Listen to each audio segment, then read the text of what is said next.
কিন্তু শেষ পর্যন্ত হাদা গঙ্গারামটার জন্যই পারিনি। ও বেটা একেবারে বেঁকে বসেছে, ওই মেয়েটাকে ছাড়া আর কাউকে বিয়েই করবে না। তা বুঝলেন কি করে যে আংটিটা আসল নয়, নকল? কিরিটির কথায় রাজাবাহাদুর যেন একেবারে ক্ষেপে গেলেন। তিরিক্ষিভাবে বললেন, আসল আংটি আমি চিনি না?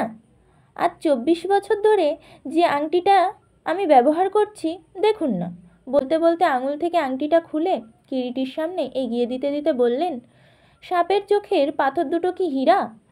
ও তো কাঁচ, সামান্য কাঁচ। কিরিটি আংটিটা তুলে নিয়ে দেখতে লাগলো। আমিও আংটিটা ভালো করে দেখবার জন্য ঝুঁকে পড়লাম। আসল কি নকল জানি না, আংটিটা কিন্তু সত্যিই অপূর্ব।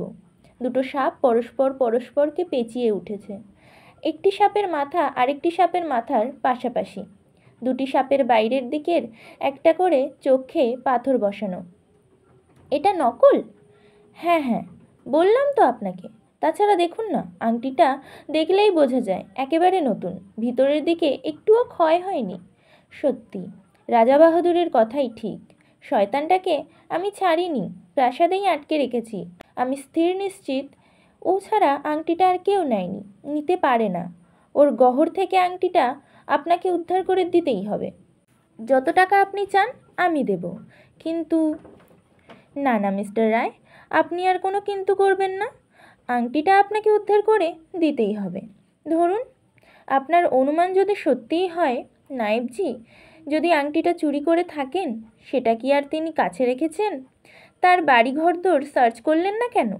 বাড়িঘর চালচুলো আছে নাকি কিছু ওর? আমার প্রাসাদেই তো থাকে ফ্যামিলি নিয়ে। ও, তা ওকে জিজ্ঞাসা করেছিলেন? করিনি, ভয় পর্যন্ত দেখিয়েছি। বেটা ঝানু, কেবলই বলে জানি না। এমনও তো হতে পারে সত্যি সত্যিই আংটিটা উনি নেননি। নেননি মানে? ওই নিশ্চয়ই নিয়েছে। তাছাড়া আর কার এত বড় বুকের পাটা হবে বলুন তো? আপনি আমার সঙ্গে চলুন, আপনার কাছে নিশ্চয়ই ওর জারি চুরি খাটবে না, আংটিটা বের করে দিতে পথ পাবে না। এখন তো ঠিক সময় করে উঠতে পারছি না রাজা বাহাদুর, কাল সকালের দিকে যাব। কাল সকালে? হ্যাঁ, যদি সত্যি আংটিটা তিনি নিয়ে থাকেন এবং আপনার এখানেই তিনি থাকেন, তাহলে আংটিটি ওই প্রাসাদের মধ্যেই আছে, অন্য কোথাও যায়নি।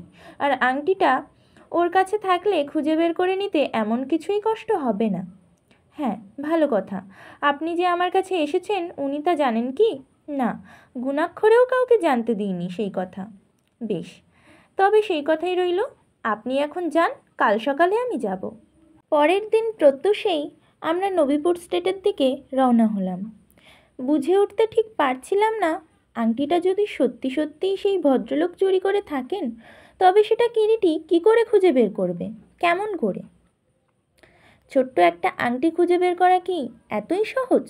অত বড় একটা প্রাসাদের মধ্যে এ যে খড়ের গাদায় সূচ খোঁজবার মতো। কিন্তু কিরিটি যেন একান্ত নির্বিকার, কোনো দুশ্চিন্তা যেন তার ও ব্যাপারে নেই। গাড়ি চালাচ্ছিল হীরা সিং, আমরা দুজনে পশ্চাতের সিটে বসে পাশাপাশি। হঠাৎ আমিই প্রশ্ন করলাম, যাচ্ছিস তো, আংটিটা খুঁজে বের করতে পারবি তো?